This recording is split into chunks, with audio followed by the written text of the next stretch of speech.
Hello, welcome to the Alberta Environment and Parks online stakeholder engagement. My name is Richard Ajay and I'm a senior waste policy advisor with Alberta Environment and Parks. This engagement this engagement comprised of 6 pre-recorded presentations outlining the different sections of the code of practice.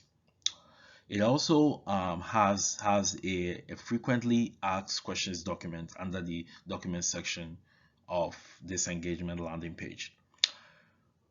Also, there is the draft code of practice for compost facilities document in the document section as well for your review.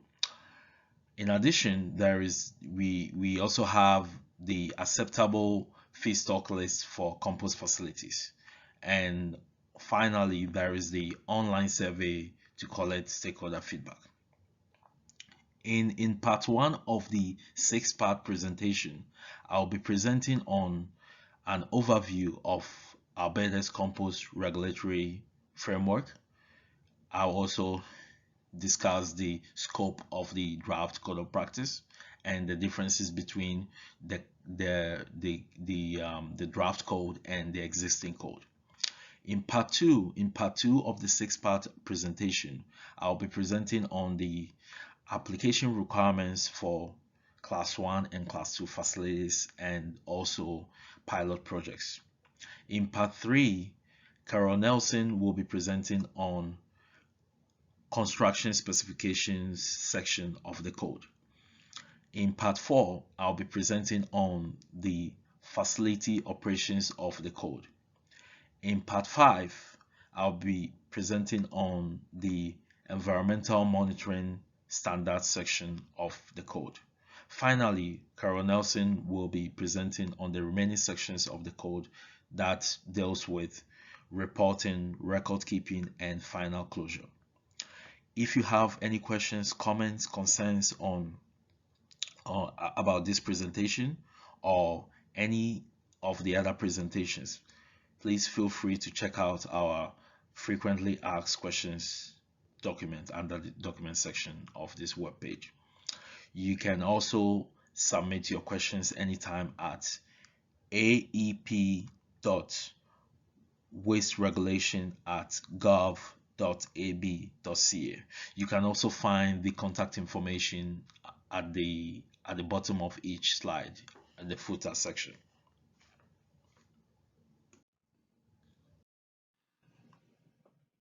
The overview of part one is as follows. For the first part of the 6-part presentation, I'm going to start by discussing the current, an overview of the current code, and I'm going to move on to discuss the project timeline of the new code, and then I'm also going to discuss what's new in the new code that makes it different from the existing one. I'm going to move on to the applicability and compliance section, that is sections 2 and 3 of the draft code. And then I'm going to move on to discuss the key differences between the existing code and the draft, which we are currently consulting on. And finally, I'm going to wrap up by discussing the compliance schedule for existing compost facilities. So pretty much what kind of requirements do um, existing or operating compost facilities have to follow at the moment. So I'm going to start by talking about a brief overview of the current code of practice.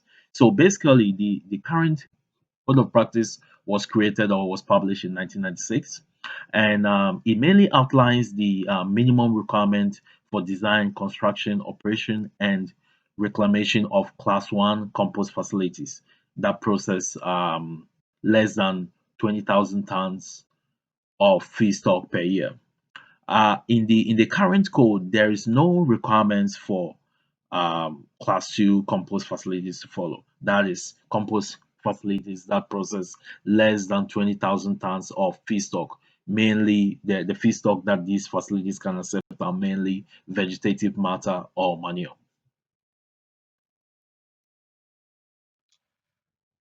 So what are the issues with the current code of practice, and why are we looking to improve the current code of practice with a new one?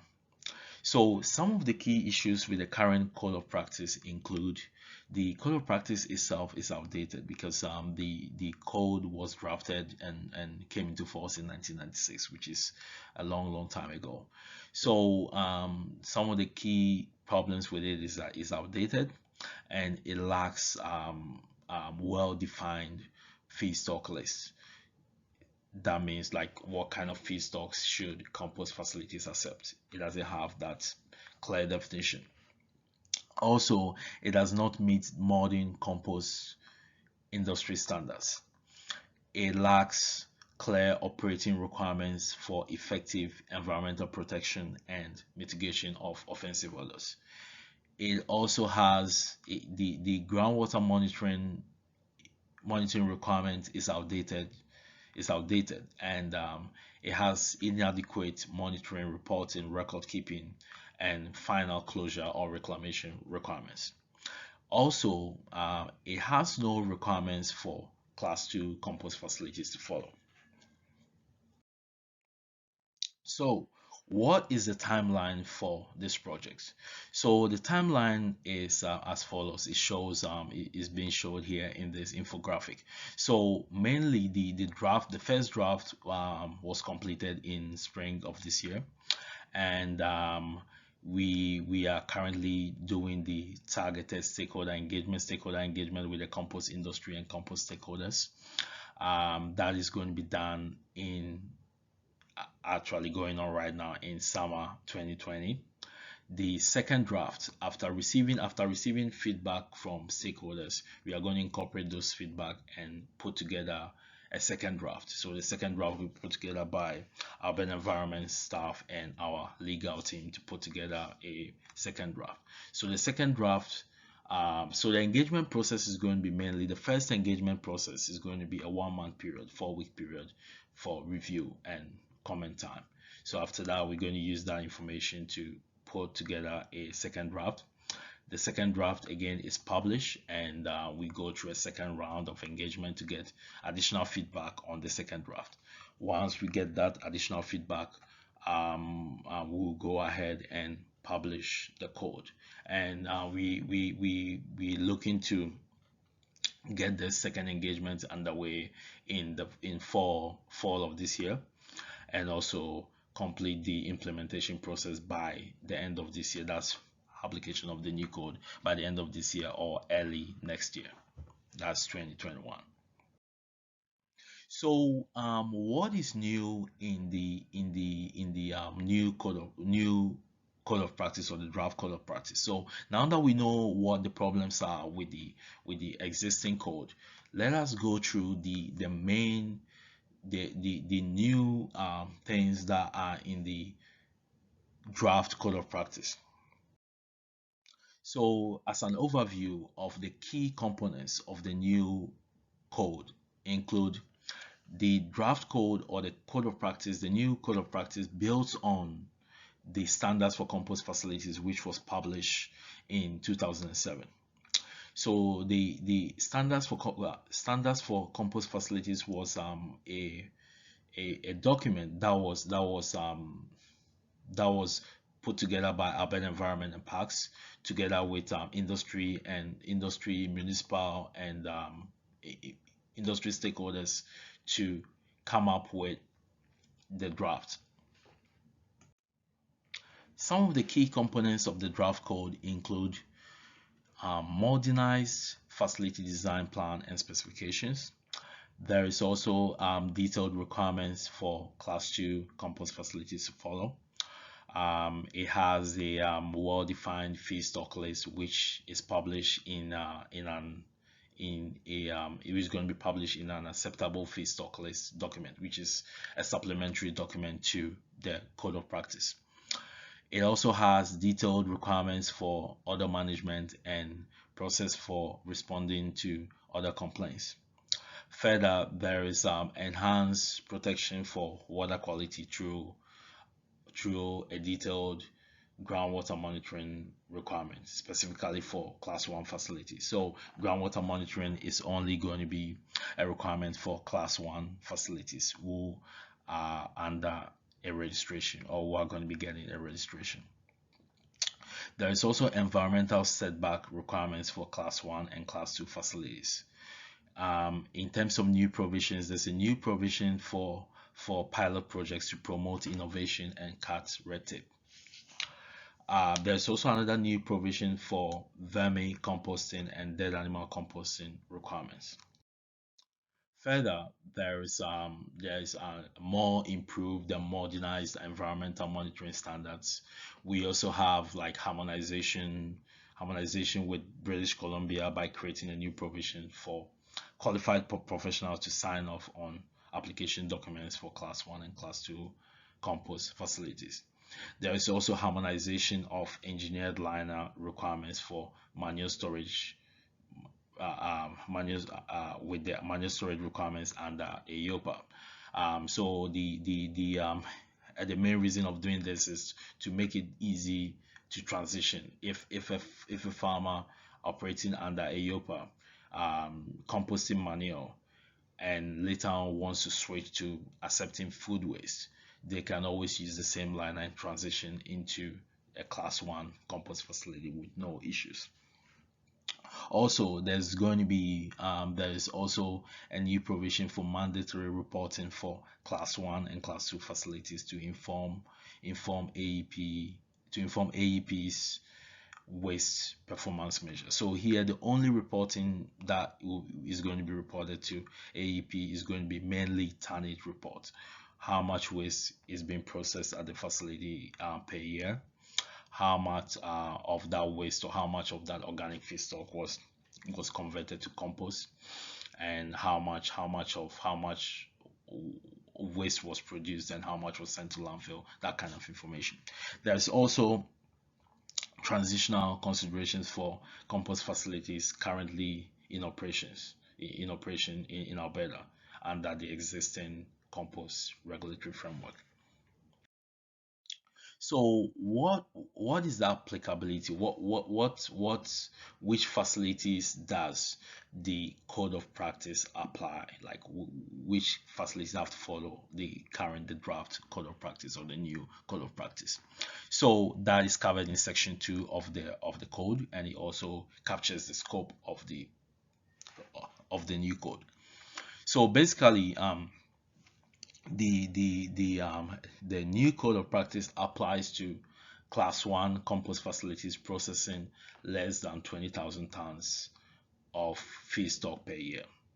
It also applies to class 2 compost facilities processing less than 20,000 tons of vegetative matter or manure per year.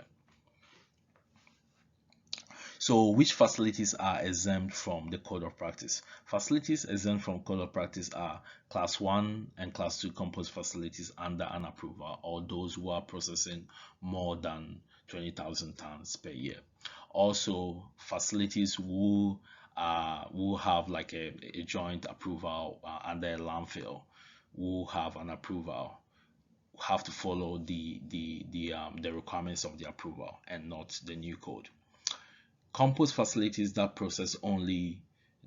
only processes or receives sludge as defined in the wastewater and storm drainage regulation does not have to follow the code of practice, the new code of practice. Residential composters and manure storage facilities are exempt from the code of practice.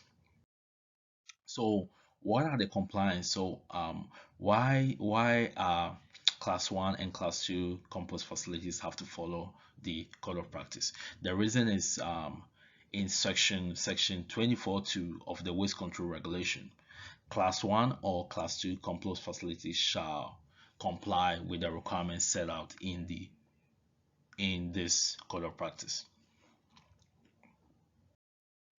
What are the key differences between the current code and the draft code or the new code?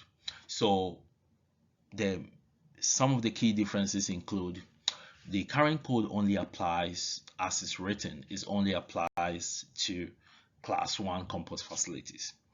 The new code will apply to Class 1 and Class 2 compost facilities as per Section 24(2) of the Waste Control Regulation. Also, when it comes to facility design and construction, the current code has a restrictive slope requirement for composting pad, which is 2%, and then the new code is going to have a positive slope requirement. There's also a hydraulic conductivity requirement difference. The existing code has requires 5 times 10 to the power minus 8 meters per second hydraulic conductivity requirement, and in the new code is going to be 1 times 10 to the power minus 9 meters per second hydraulic conductivity requirement. In the current code, there isn't any design capacity requirements for compost facilities, for Class 1 compost facilities to follow.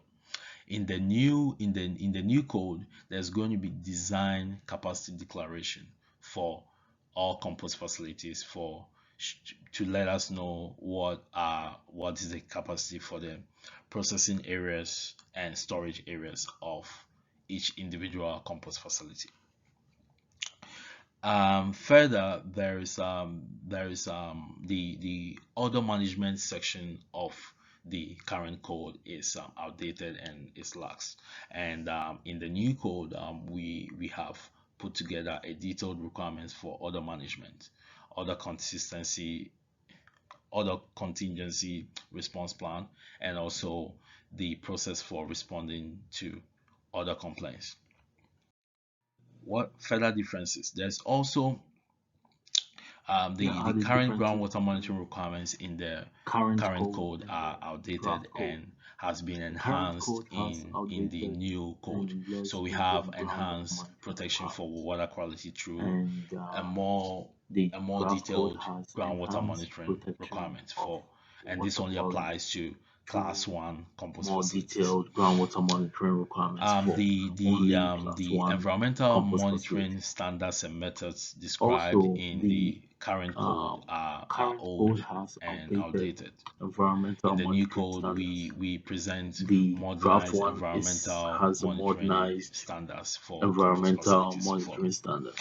In terms of new provisions which are in the new code, provisions for such as pilot projects, vermicompost, vermicomposting, and then animal composting.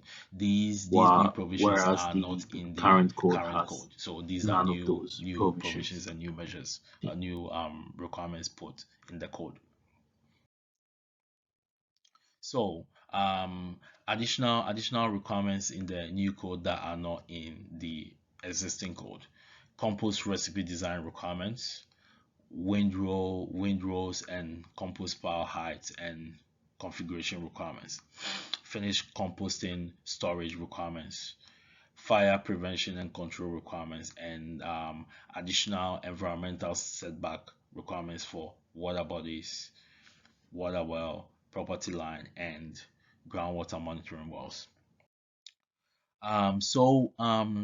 In terms of compliance schedule for existing compost facilities, what do existing compost facilities have to follow? How does this new code affect existing or facility compost Class 1 and Class 2 facilities that are currently in operation? That is those who have a registration and those who have who are under a notification activity. So for Class 1 compost facilities, there's going to be a requirement for facility design and specification report, which should be done by 12 months after the code has been published. So there's a one year period for Class 1 compost facilities to get the facility design and specification update report completed, and this report will be upon request by the director at any time of the director's choosing. Also,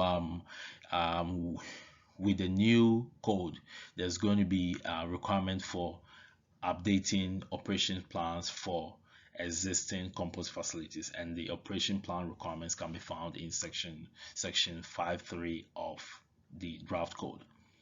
Financial security requirements for section 5 is found in section 5.8.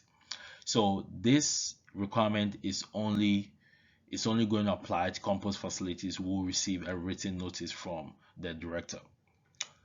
And then we have facility operations update. So facility operations compliance. Class 1 and Class 2, Class 1 compost facilities are going to follow sections 9.1 and to 9.15 of the code, and this compliance has to be